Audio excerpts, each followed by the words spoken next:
Welcome back my channel পং ভবন and welcome to new blog. আজকের ছিল রান্না পুজো, লোককে খাইয়ে আর নিজে খেয়ে বেরিয়ে পড়েছি এক জায়গায় ঘুরতে যাওয়ার জন্য। তার জন্য আমিও রেডি হয়ে গেছি, বাবানকেও রেডি করে এই যে বেরিয়ে পড়েছি। বাবান আমার সঙ্গে গাড়িতে চড়তে খুব ভয় পায়, তাই জন্য ওকে চেপে ধরেছিলাম, ও চুপচাপ ছিল। আর এই যে এটা হচ্ছে আমাদের সারথি, যাতে করে আমরা ঘুরবো বলে বেরিয়ে পড়েছিলাম। যাচ্ছি গিয়েই মাত্র আমাদের আইসক্রিম খাবে, যে বাচ্চাগুলো গেছিলো আমাদের সঙ্গে তাই আর কি বলছিলাম। তার জন্য আইসক্রিম কিনে ঢুকে পড়েছিলাম।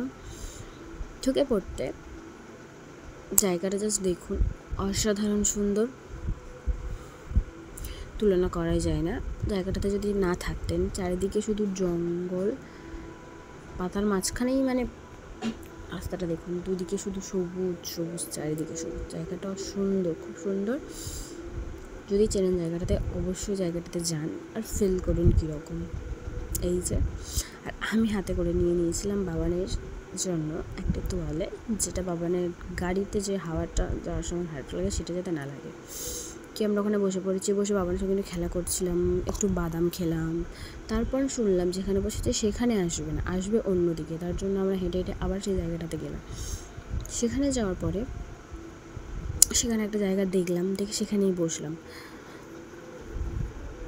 জাস্ট ভিউগুলো দেখুন কত সুন্দর, আর কত লোক জমেছে। আমরা আগে ছিলাম ওই সে দূরে, দেখতে পাচ্ছেন অনেকগুলো লোক বসে আছে ওই সে দূরে, ওখানেই আমরা বসেছিলাম।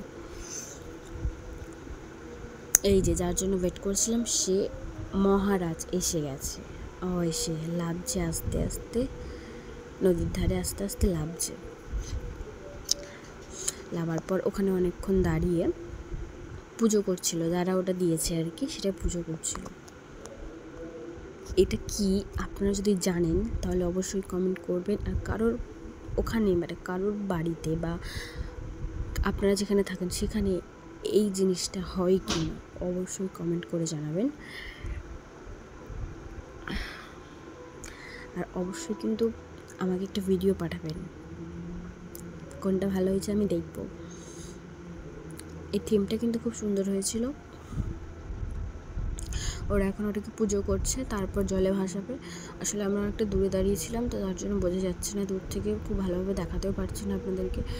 বাবান ছিল বলে, না হলে ঠেলে ঠিক ভেতরে ঢুকে যেতাম, বাট বাবান ছিল, ওকে নিয়ে তো আর বেশি ঠেলাঠেলো করা উচিত মানে ঠিক হবে না, ওই জন্য আমরা দূর থেকে দাঁড়িয়েই দেখছিলাম। হাত উঁচু করে দেখবেন, হাতটা খুব কাঁপছে, হাতটা উঁচু করে করতে হচ্ছিলো। যদি একটু নিচু হতো তাহলে হয়তো ঠিক স্থির হতো আর কি, বাট হাতটা অনেকটা উঁচু করেছিলাম, তো তার জন্য মানে ক্যামেরাটা খুব কাঁপছে।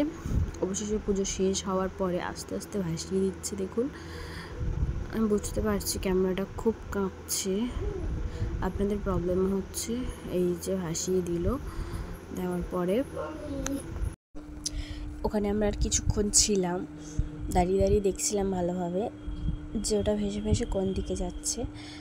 ওটা না আবার কোলের দিকে ভেসে আসছিলো, ওই জন্য ওটা যারা ভাসিয়েছে তারাই আবার মাঝখানের দিকে ঠেলে দিচ্ছিলো। দাঁড়িয়ে দেখার পর কিছুক্ষণ আমরা বাড়িতে চলে এসেছিলাম।